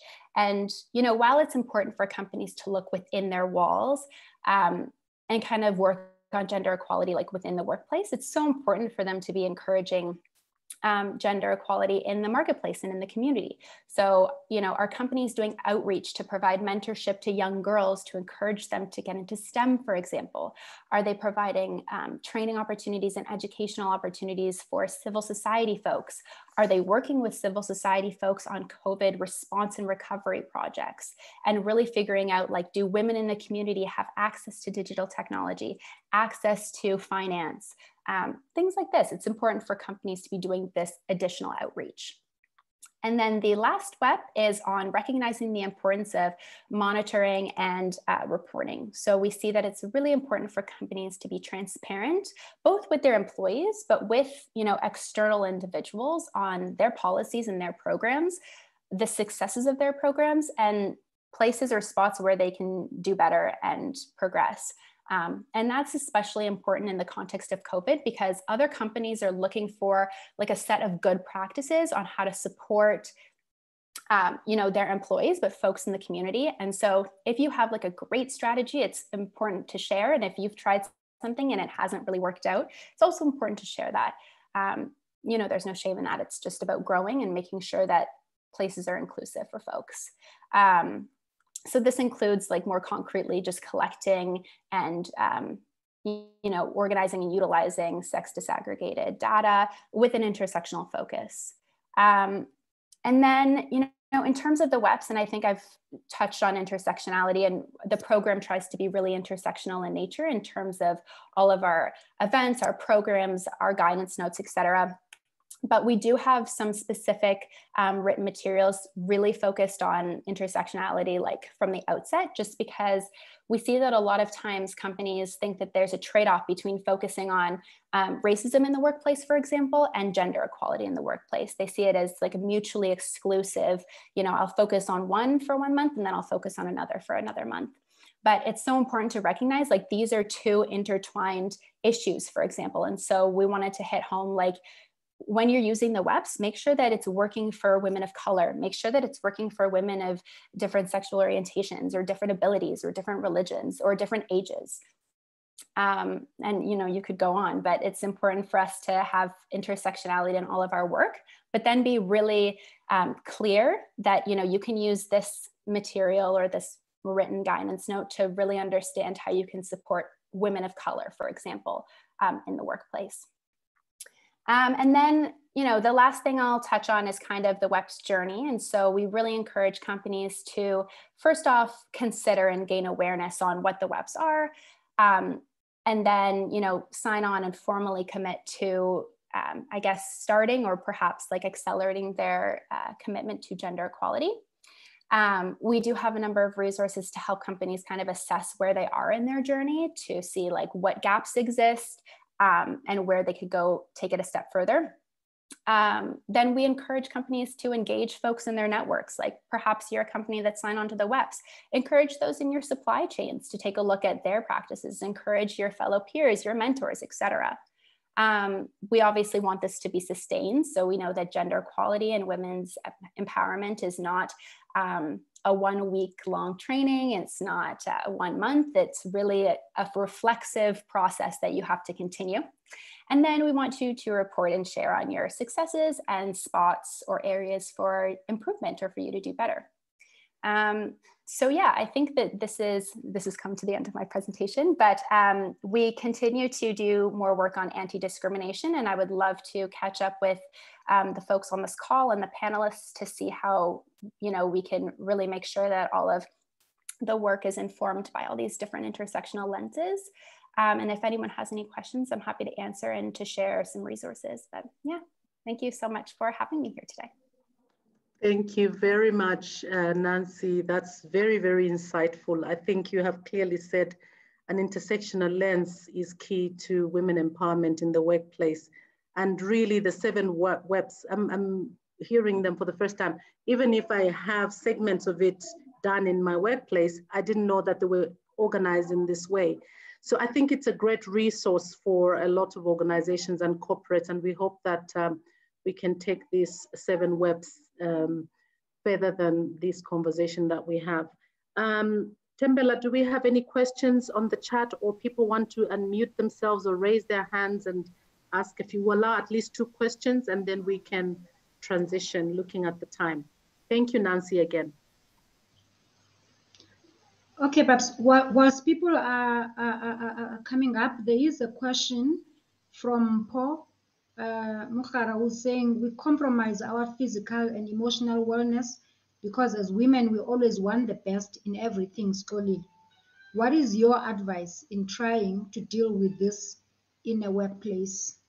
So that's the question. There's also a comment. Perhaps we can take somebody else, then I'll pick up the comment that I've also seen on Facebook, which I thought it might be good to bring it in here.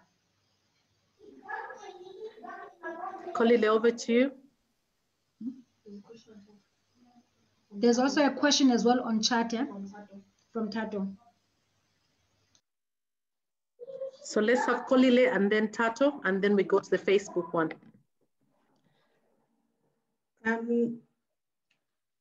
This becomes very difficult because in trying not to compromise yourself, you also have at the back of your mind the issue of performance. In me saying no and choosing not to be part of, how we might determine, how is this going to be negative in how I am seen in the workplace? So we end up thinking like we're having to tear ourselves to be on the other side, not the other side. That's why when I was talking, I said, the me, myself, and I must be accommodated in the workplace. So they're having to work extra hard. It's because the other you is not known, is not visible in the workplace. So when someone says, can you go an extra mile? They don't know that you are actually half a mile back home, you are needed back home. So how do we then ensure that in how we then say, so this week, there was a call that I received, actually today. Someone who wanted me to work for 30 minutes just before this call. For my first time in my life, I was able to say, no, I'll be preparing for a launch that I'm part of. I can't. I'll be part of your call, but I will not do it. And I knew that it's like, it was so liberating though, because I did not have to compromise myself and my participation in the work that I've worked so hard and look forward to be part of. So it's really hard because even in COVID, the 24-hour, 7 days availability was so real. It's still even real now, and it still continues as a threat to our lives and our health and our wellness and well-being as women.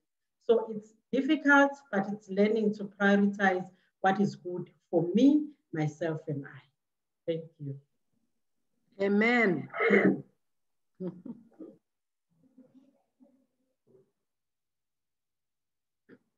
Thato? Was it Thato or? It was. I actually have 2 questions. Would you like me to limit it to one? Yes, if you can, or if you can combine both in 1 minute. I'll make them very quick. So the first good. question was actually related to Sihle, and I was wondering whether or not there is a system that actually allows psychologists as well as mental health practitioners to be able to accommodate and support and embrace different abled people in terms of the devices and the additional method of communication that needs to happen. So that's the one question. The other question was, I was really thinking about in terms of Nancy, about the web that I'm trying to understand. Does this trickle down into the into the home workplace as well? Because I'm thinking about, does it go down into how nannies and domestics felt the brunt of COVID and lockdown in terms of their finances, in terms of their salaries, etc.? I'll make it short. Please, Nancy, go ahead. Yeah, great. I mean, thank you so much for the question. I think that our program hopes to not have like so much of a trickle down effect. I think, we want heads of government, CEOs, et cetera, to take responsibility, but also it's about, middle managers, women themselves, folks in the gig economy, all embracing the principles. But I think in terms of like nannies or domestic workers or folks who are more like in the informal economy or the gig economy, our program does a lot of work, advocacy work, particularly with the public sector to ensure that, governments, policymakers, et cetera, are implementing adequate policies to cover, whether it's self-employed women or, like I said, women in the gig economy related to like health regulations, policy regulations to make sure that they're covered, and also adequate insurance, adequate parental leave. So that's more our advocacy on like the public sector side, and how we can ensure that governments have like kind of a blanket policy to apply to gig workers to ensure that everyone is covered if, you know, there's a crisis. Everyone's covered. All women are covered if they want to have maternity leave but aren't formally employed, and getting that coverage from their employer, or to ensure that all gig workers, for example, have standards that they can point to say like, look, this is a health violation, this is a safety violation. And even though I'm not employed like formally, you know, in a big company, I still can point to standards that my gig employer can uphold. So we do that advocacy work with the public sector. I hope that's clear. And I wrote a little answer in the chat that hopefully you can reference as well. Yes, yes, absolutely. That's very helpful. We thank you, Nancy, for that. We're running out of time, and I think we just want to wind down our last piece of the program tonight. Thank you, everybody. I'll invite Ricky now to just say, why does the Dare to See Us campaign matter, and how can we participate and really share to the wider world about this important campaign? Ricky, over to you. Thank you so much, Barbara. Thank you for the introductions. I'm so enthralled to be on this call tonight, having this most necessary and amazing conversation that we're having today.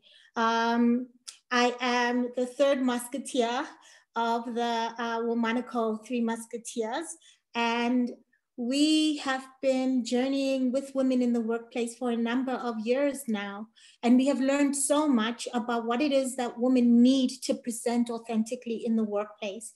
That is also a big driver for why we're doing this campaign. So I'm going to try to be brief because we are running out of time. And I want to say, first of all, that the conversation happening in our chat on the Zoom is lit. And I am so sad that we're not going to have a chance to kind of go into some of the comments, but it is beautiful to see the interaction happening on the chat and to see people really grappling with the issues that we're talking about. The second thing that I want to say is I do want to honor the time that we set for tonight. We didn't anticipate such a depth of conversation, so I am graciously asking for you to give us a little bit extra time. That means a little bit over 8 o'clock. I would ask everybody, if that's okay with you, to just give a thumbs up on your screen, and then we'll have a sense about how swiftly or slowly we can proceed. And then I was going to hit you with lots of statistics, but I'm going to try and cut them down.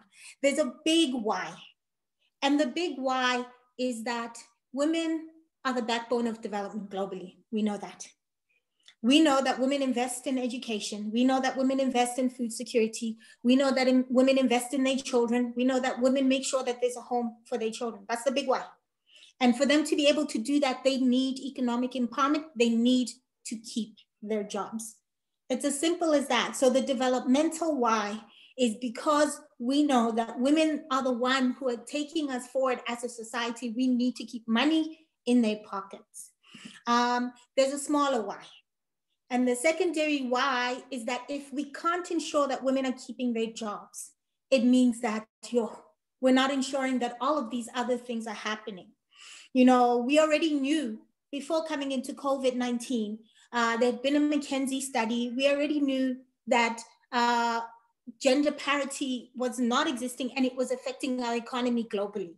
We knew that 50% of the global economy is women, but women only contribute 37% to the GDP, right?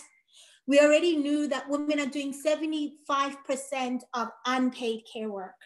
And that amounts to, I think the number I saw was over $10 trillion value that is not going into the global economy. So this is why we are in this sphere of economic development, of economic empowerment, because when we're putting money in the pockets of women, when we're keeping women employed, we are really able to reach where we want to reach as a society.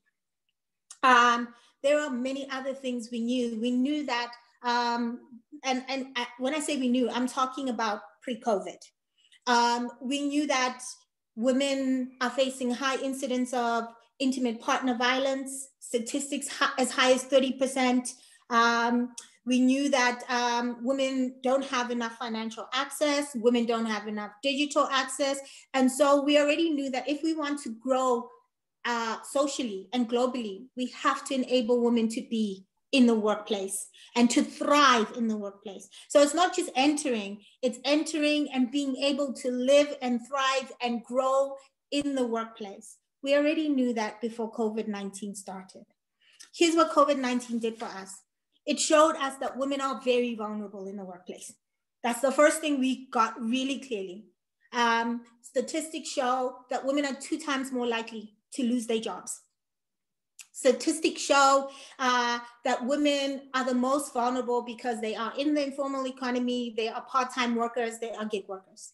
Statistics show us that women are 70% of essential workers. So they're the ones who are doing the hardest work that we have during this pandemic, but they're the ones that are also the most vulnerable because they're out there, right? What COVID-19 showed us is that 75% of unpaid care work that women are doing bloated to unmanageable care work because it was now childcare, it was now household chores, it was now more meal preparations than we had ever had before. It was now remote schooling. It was now healthcare for extended family. All of this was piled on top of women, and it was unbearable. In what we can say at WomaNiko is what we've seen in our journey with women through our Reimagine series is it got heavier and heavier, and they got quieter and quieter because they were trying to survive. And that is what is going to make women leave work. And that is why the statistics are as high as twice as many women are losing jobs, because they can't manage the balance, and so they leave. They're the ones who have to carry the household workload, so they leave. We also saw the vulnerability of gender-based violence. Some countries have statistics as high as gender-based violence incidents tripled through the lockdowns of COVID-19. And then we have seen that there's been a lot of mental health care issues. So what we did at WomaNiko is we did a SNAP survey of our own community, people we had been journeying with, just to get a sense of what's going on. And it was amazing what we found, right? We found that it was hard for women to transition to remote work. It was even harder for women to regain a work-life balance in the remote work context. We found that women felt unsafe. They couldn't even raise these issues in the workplace because they felt that they were vulnerable in their jobs. We found that there was an increase in incidents of abuse in the remote work context. Our statistics showed us that 52.3% of our respondents had experienced some kind of abuse in the work context. So that's not like in life out there, that's in the work context, from colleagues, from clients, and in the remote work context. And what we found, sadly, is that companies were not doing enough about the disproportionate impact on women. On average, 10% of companies were looking very specifically at what women needed. Only 10% had done employee surveys to find out what women needed. Only 10% were addressing gender-based violence. Only 10% were doing the policy changes. So what does that teach us? It teaches us that if we as a society are going to be in agreement that our future development and well-being means we have to keep women in the workplace, then we're going to have to work harder to ensure that they stay in the workplace. And we know that that's what women need. And we know that there's a framework to do that work. This is why we have been engaging with the women's empowerment principles. We're saying it is possible to do this work. It is possible to do this journey. And that is why we've started this campaign. This campaign to say, what are we doing? To look at what we're doing, but also to get a sense of what we're not doing, and to learn from each other on the things that we can do, to encourage companies to sign up to the Women's Empowerment Principles, to encourage companies not to just sign up, but to be specific in journeying over a year, in journeying to make sure that they become serious about doing this work, not lip service. And the reason we're doing that is because if we do not change things, the consequences are going to be significant in our society broadly. We have to acknowledge that gender equality is the best thing for society and for business. It's there with my fees on new heads tumble. Sorry. So that being the case, we have started this campaign. This campaign is about the issues that Sihle was talking about. It's about how do we as women stand up for what we know is true. I know that most people who have journeyed on this call with us realize how hard it got to continue to do our Reimagine journey. You know, we started off with that glass of wine on a Thursday night, and in the end, it was really hard to even find the time for ourselves to do it. So that is the instance of women across the world and in South Africa. And it is not going to be sustainable when we face a second wave and we face a second lockdown. So we have to be serious about making sure that workplaces are paying attention, are responding to the issues that came through in our surveys, are responding to the pressures that we know that women are facing. And that is why we're calling on women. Tell your stories, share the message, share the hashtag, ask your workplace, what are you doing to dare to see us? And if you don't know where to go, here is our community that is asking you what you can do. And here's our community that is helping to direct you to do this work. We are asking, and our call to action is a call to action to women to use the Dare to See Us hashtags, to tell their stories, to make this important work. Our call to action is a call to action to companies and businesses and corporates, and saying you want to be one of those that is at the forefront of doing this work, because you want to be the one that is making sure that we survive and we thrive as a society. And our call is to partner organizations like the Women's Empowerment Principle, like UN Women, to say, journey with us, walk with us. We can do this. Our campaign is a year-long campaign. So although we cannot share all the amazing conversations in the chat, we will be having a monthly session where we will be talking to very specific issues, be they mental health issues, be they the intersectional issues that we've spoken about today, and talking to what are the solutions companies can put in place, and highlighting some good stories about what different organizations and companies are doing. So we're inviting you to join our campaign. Use our hashtags. I think they've dropped in the chat some memes that you can share on your social media to say, I am part of this campaign and we are pushing forth. The most powerful thing for me was a thing said by Sihle, is that we have to show solidarity. We have to, we have to step up and be the change makers that we want to see. And if we're not doing that work, we know what the consequences can be. So that's who we are. That's why we've done this call. That's why we're launching this campaign. And we're asking you to watch this space, to journey with us, to open doors so that everyone can hear it and take it seriously. That's it from me.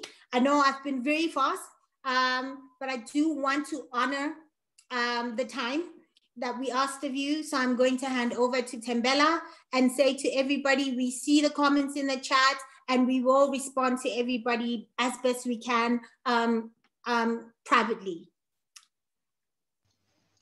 Wow, thank you. Thank you so much, Ricky.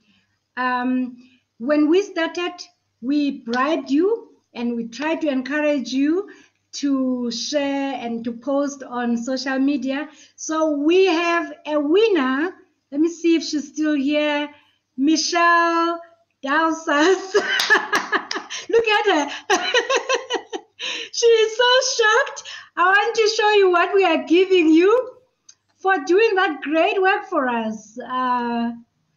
we have a book we've been talking about. I think 2 years ago, we started talking to women on their journeys of authenticity in the workplace. So we've actually printed those books because they were only available online. So Michelle will be sending that book to you in Namibia. So you'll have to share with us your details so that we can see how we can post that book to you. So thank you so much to everybody who's been sharing on social media, spreading the word, because we all want to be seen. I've been asked to also just say bye to everybody. Firstly, I want to thank our panelists for a sterling job that you've done today, for sharing your stories with us, for allowing yourselves to be vulnerable so that we can actually connect through your own experiences. So you've really given us power with those stories. Thank you so much for making the time as well. And Nancy, it's actually very interesting because Nancy wrote to me on, I had already returned to her to say, can she come and speak? And then I missed her email and she came back to me to say, hey, Thembela, I got the invite. Am I still speaking? I'm happy to come whether I'm speaking or not. So thank you so much, Michelle. I've also seen on Facebook that people are saying they're so grateful for those WEBS principles that you have shared. And yes, we will be knocking at your doors because we really need to have partners like yours if this campaign is going to really grow big. To Babs, oh wow, I am so happy I said no, I don't want to do this. Yes, sister, you've done us so well. Well, Babs has been working with us as WomaNiko. In fact, we should actually give her a title because she's actually become one of us. Thank you so much. You've really handled this so well. And to you, my sisters, gosh, I have no words to thank you. I know that you were coming from work and you spent 2 hours with us, engaging with us. And, you know, like we really appreciate. We will try and see how we can also share the comments that you've shared with us so that, because I know that sometimes you just want to go through, you know, when you have time to see what were people saying. And please, just before I step down, tonight, we've actually busted another myth, Babs, that professional women don't want to engage. The reason why you are here is because you want to see change in our workplaces, in our society. Thank you so much for busting that myth, not just for us, but for the world as well. So my last message to all of us is we can only change the status quo if we stand together. We are stronger when we stand together. Let us go out there, follow us, and let's make our voices heard until we are seen. I think on that note, I will say bye, Cher, as somebody who was co-facilitating with me. I don't know if you have your last words. I don't. I just wanted to say thank you so much for joining us. Thank you for sticking with us, even though we're over time. I hope you learned. Please stay in contact with us. If you aren't on our mailing list, then I'm going to suggest that you put your email in the chat for us. We have a WhatsApp group, a WomaNiko WhatsApp group, where we keep everyone abreast of what we're doing, and we bombard you with all kinds of stuff. And if you want to be bombarded, then drop your number, and then we're going to add you to that group. But thank you so much for coming. And if you have any last comments, just throw them in the chat, and we're going to get to them. Thank you, everyone, and have a wonderful evening. Sure, you forgot to mention that we've got the Dare to See Us campaign community page. So if people could also check us on Facebook, and join the community. So we have that page on Facebook. Do join it, and then we'll keep you updated there as well on what's happening with the campaign and how you can keep staying involved and how it's evolving. So we're looking forward to staying in touch with you. Please this shouldn't be the last time we hear from you. We really do want to stay in touch with you. And we do want to see that hashtag trending. So I'm going to remind you, it's hashtag Dare to See Us. Wonderful. So you can unmute yourself and you can say bye, you can say hi, you can say whatever you want. Maybe before, have you taken a picture of the participants? Did you take some pictures? We did. Oh, good, great, yes. Thank you very much, everybody. Let's join the campaign. Let's go out there and dare to see us. Yes. Thank Thank you. you so much to the colleagues as well who've put this together. Score, Ricky, Cher, Tabu. Babu. Oh my goodness, Tabu. Thanks so much. Thanks, ladies. Thank you so much. Bye. Thank you. God bless you. Bye. Take care. Thank you.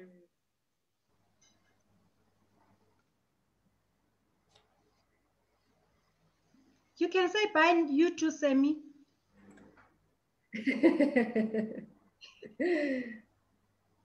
Always the rose amongst the thorns.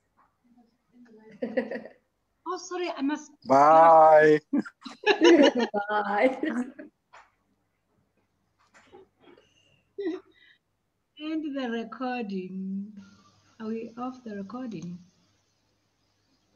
Okay, let me switch off the